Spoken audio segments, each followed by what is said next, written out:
Ngayon, ituturo ko kung paano i-connect ang Java sa database. So, ang tawag sa gagawin natin ay JDBC. JDBC Basics. Basics lang. So, ano nga ba ang JDBC? Ang JDBC ay ang tawag sa technology na pagkoconnect sa isang database. So, ang database na gagamitin natin ay Access.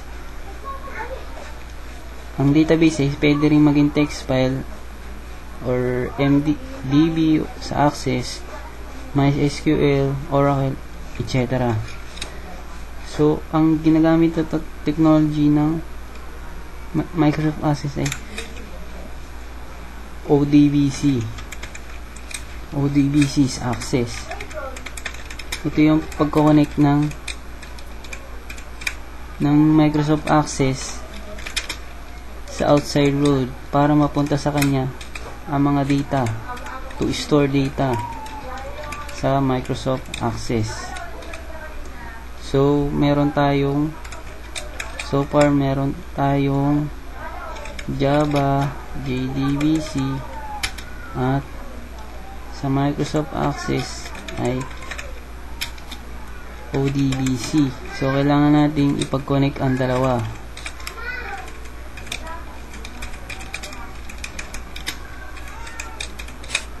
Kailangan natin ipag-connect ang dalawa para magawa natin ang aim natin na pag-connect ng Java to Microsoft Access.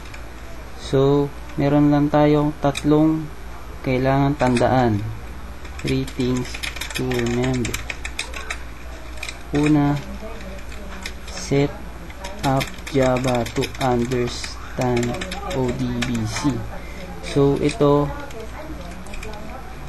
ay may kinalaman sa tinatawag na driver. I-set up mo muna yung ODBC mo. Yung ODBC nandyan na yan.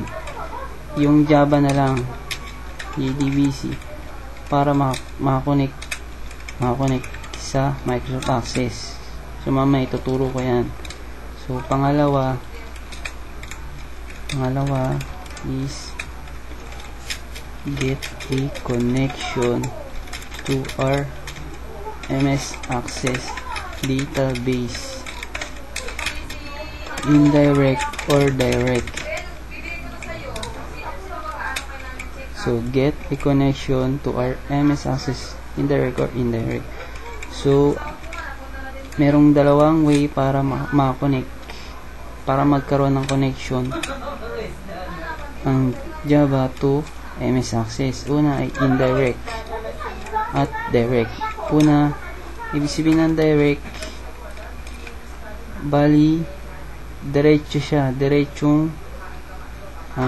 purely magko-code ka muna sa Java, tapos pure Java siya, tapos sa mismong code ng Java doon mangyari ang creation ng MS Access file. Ang indirect ay something do with the system. Una, magke-create ka muna ng database, tapos i-access mo na lang. So, mamaya maintindihan nyo yan na sinasabi ko.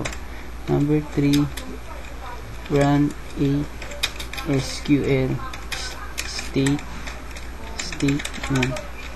So, meron ka na, kapag setup ka na ng JDBC to ODBC, nagkaroon ka na rin ng connection to MS Access.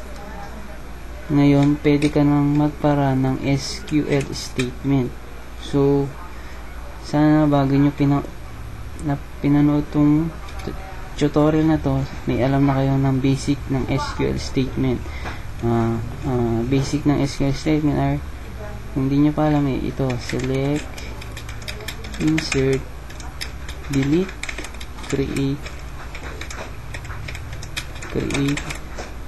table, and drop table. So, yan ang mga kailangan yung malaman muna bago kayo mag-proceed sa tutorial na to. So, sa susunod na tutorial, ituturo ko ang pinakaunang step, ang pagkoconnect, ang pagsiset up ng Java to understand ODBC. So, see you next tutorial. Bye.